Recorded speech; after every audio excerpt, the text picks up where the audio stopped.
네, 안녕하세요. 오늘 저희가 함께 깊이 파고들 주제, 바로 전기 기능사 시험에 자주 나오는 대칭 삼상 교류인데요. 특히 혼자 전기 기능사 필기 시험 공부하고 계신 당신, 네, 당신을 위해 저희가 준비했습니다. 그 네이버 블로그 전기 기능사 AI 학습 노트 있잖아요. 거기 올라온 711회 포스팅, 대칭 삼상 교류를 올바르게 설명한 것은 이걸 바탕으로 핵심만 쏙쏙 뽑아서 정말 알기 쉽게 정리해 드릴게요. 당신의 합격 진심으로 응원합니다. 네, 맞습니다. 오늘 저희 목표는 아주 명확해요. 우선 이 대칭 삼상 교류가 도대체 뭐냐? 그 정의를 확실하게 잡는 거고요. 그리고 두 번째로는 그럼 대칭이 되려면 뭐가 필요한가? 그 핵심 조건들을 딱 파악하는 거죠.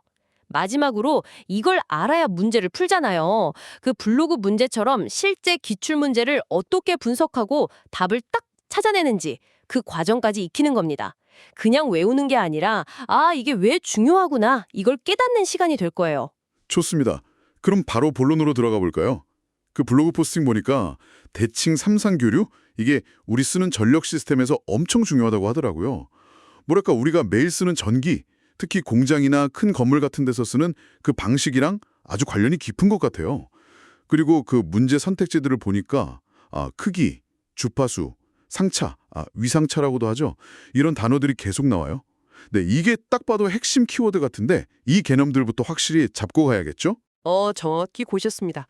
바로 그 세 가지가 대칭 삼상 교류를 딱 정의하는 뭐랄까 기둥 같은 거예요. 블로그에서도 강조했듯이 이 세 가지 조건만 명확하게 알면 대칭 삼상 교류 개념의 절반 이상은 그냥 가져가시는 겁니다. 그리고 기능사 시험에 정말 자주 나오니까 이건 꼭 기억하셔야 해요. 자, 첫 번째 조건부터 볼까요? 바로 같은 크기 또는 같은 진폭입니다. 이게 무슨 말이냐면 각 상 전압 파형의 최대값이요.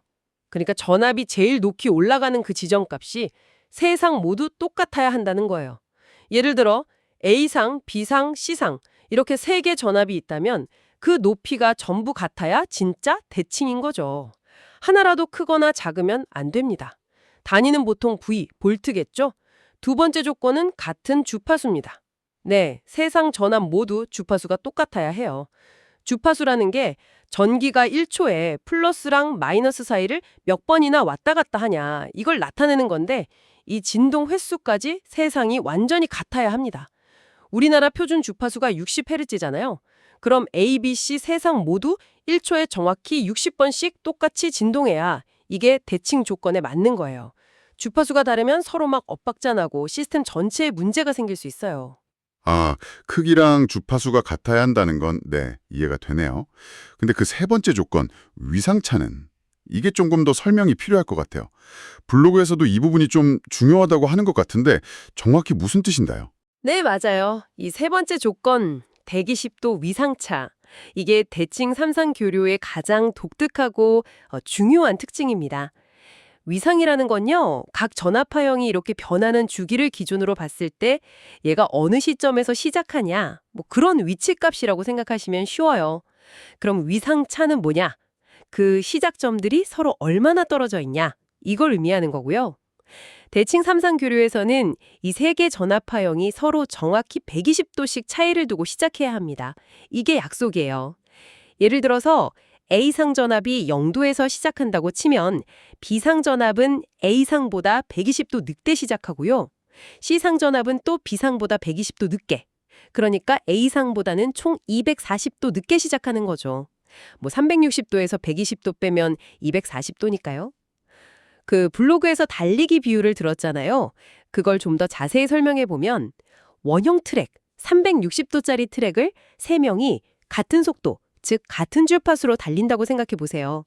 이때 세 주자가 트랙 위에서 서로 정확히 120도 간격, 그러니까 트랙의 딱 3분의 1씩 간격을 유지하면서 계속 달리는 상태. 이게 바로 대칭 삼상 교류의 모습입니다. 한 명이 결승선 통과하면 정확히 120도 뒤에 다음 주자, 또 120도 뒤에 그 다음 주자가 있는 거죠. 이 간격이 절대 흐트러지면 안 돼요.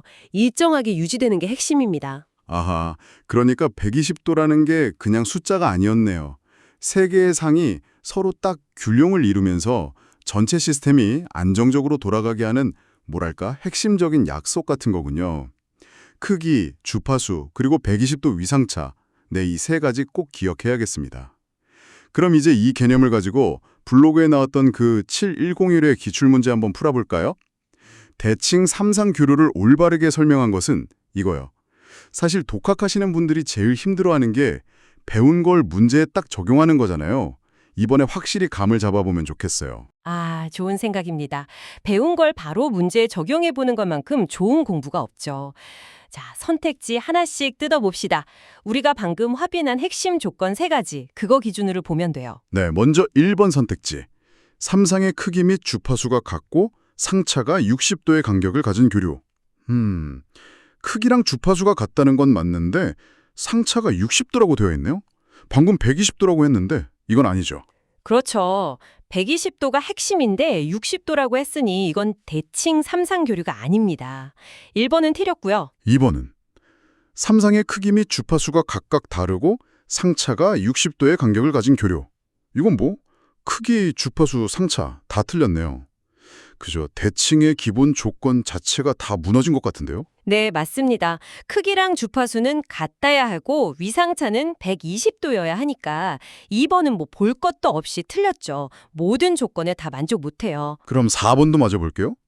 동시에 존재하는 삼상의 크기 및 주파수가 같고 상차가 90도의 간격을 가진 교류. 이것도 크기의 주파수는 맞는데 위상차가 90도네요.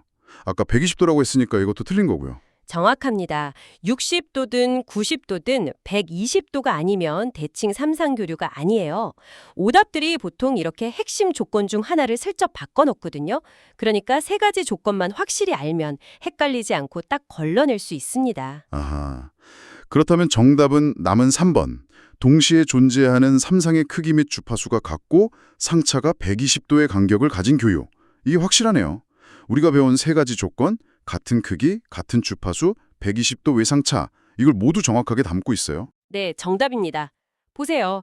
결국 정의랑 핵심 조건을 정확히 아는 게 문제풀이의 시작이자 끝인 셈이에요.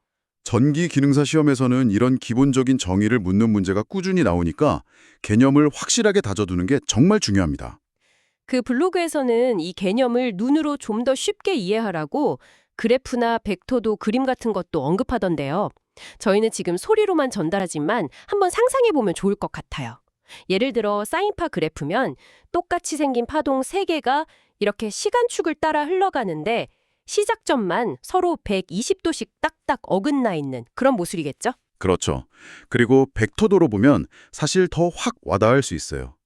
벡터도라는 게 크기랑 방향을 화살표로 나타내는 건데 대칭 삼상교류는 크기가 똑같은 화살표 3개가 한 점에서 시작해서 서로 딱 120도 각도를 이루고 있는 모습이에요. 뭐랄까 완벽하게 균형 잡힌 3개의 바퀴살 같다고 할까요? 그리고 이 벡터들이 같이 막 회전한다고 생각해 보세요.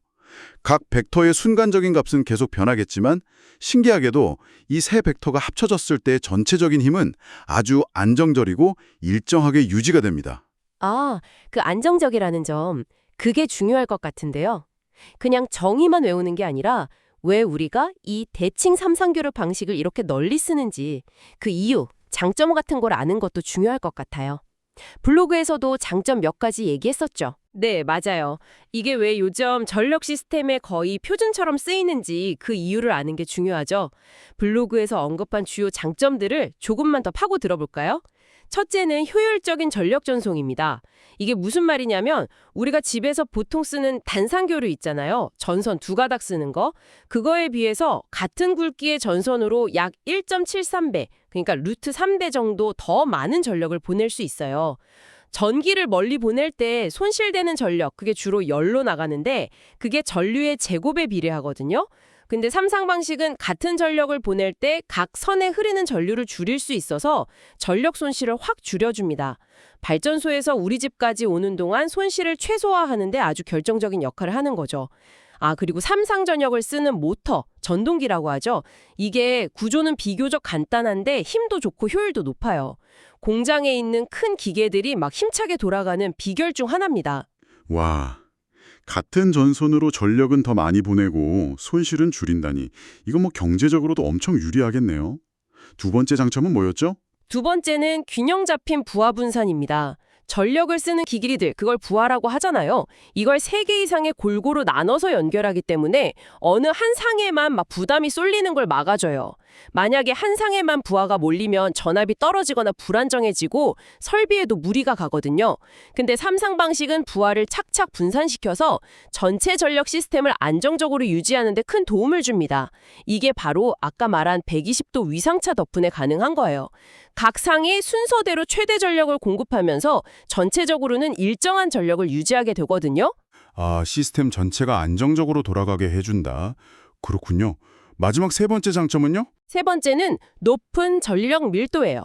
이것도 앞서 말한 효율적인 전력 전송이랑 좀 연결되는데 같은 크기의 전기 설비, 예를 들어 변압기나 차단기 같은 걸로 더 많은 전력을 다룰 수 있다는 뜻입니다. 그러니까 전력 설비를 더 작고 경제적으로 만들 수 있게 해주는 거죠. 공장이나 큰 빌딩처럼 전기가 엄청 많이 필요한 곳에서 설비 놓을 공간이나 비용을 줄이는 데 도움이 됩니다. 우리가 가끔 보는 도심 속 변전소나 공장 전기실이 생각보다 작아 보이는데도 엄청난 전력을 처리할 수 있는 이유? 그게 바로 이 삼상 시스템의 높은 전력 밀도 덕분이라고 할 수 있어요. 정리해보면 효율적으로 전력 보내고 시스템은 안정적으로 유지하고 설비도 경제적으로 만들 수 있다. 와, 대칭 삼상 교류가 왜 이렇게 중요한 기술인지 정말 확실히 와닿네요. 우리가 매일 너무 당연하게 누리는 이 안정적인 전기 공급 뒤에 이런 정교한 원리가 숨어 있었군요. 맞습니다. 시험의 합격도 당연히 중요하지만 이렇게 우리가 배우는 게 실제 세상이랑 어떻게 연결되는지 아는 거? 이게 진짜 공부의 재미 아닐까요? 오늘 우리는 네이버 블로그 전기기능사 AI 학습 노트 자료를 중심으로 대칭 삼상 교류의 핵심을 아주 깊이 있게 살펴봤습니다. 마지막으로 오늘 배운 내용 다시 한번 딱 정리해 드릴게요. 대칭 삼상 교류를 정의하는 절대 변하지 않는 3가지 조건 기억하시죠?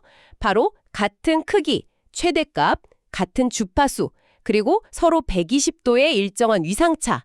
네, 이 3가지 키워드는 반드시 머릿속에 딱 넣어두셔야 합니다.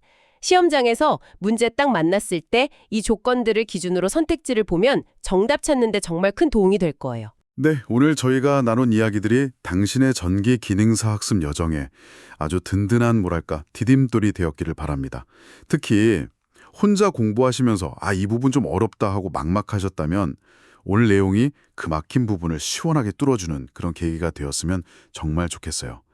꾸준히 노력하시는 당신의 열정, 저희가 항상 응원합니다. 포기하지 않고 이렇게 한 걸음씩 가다 보면 분명 원하시는 결과 얻으실 수 있을 거예요. 파이팅! 자, 근데 여기서 그냥 끝내기엔 좀 아쉽죠? 그래서 마지막으로 한번 생각해 볼 만한 질문 하나 던져볼게요. 오늘 우리는 대칭 삼상 교류에 대해서만 얘기했잖아요.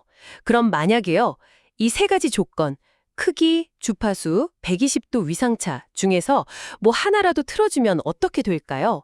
예를 들어 새삼의 전압 크기가 아주 미세하게 다르거나 아니면 위상차가 정확히 120도가 아니고 115도, 125도 이렇게 좀 불균형하다면요.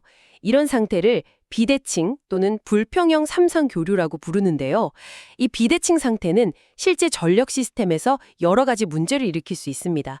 대표적으로 삼상 모터 같은 경우에 막 진동이나 소음이 커지고 효율은 떨어지고 심하면 코일이 너무 뜨거워져서 수명이 짧아지거나 고장날 수도 있어요. 전력 품질 자체도 나빠지고요. 왜 이 비대칭 상태가 이런 문제를 일으키는지, 그리고 실제 현장에서는 이런 비대칭을 어떻게 알아채고 또 해결하는지, 이런 걸 더 깊이 한번 파고들어 보시는 것도 아주 좋은 심화 학습이 될 겁니다. 어떻게 보면 대칭이 왜 중요한지는 이 비대칭의 문제점을 알 때 더 확실하게 느껴지거든요.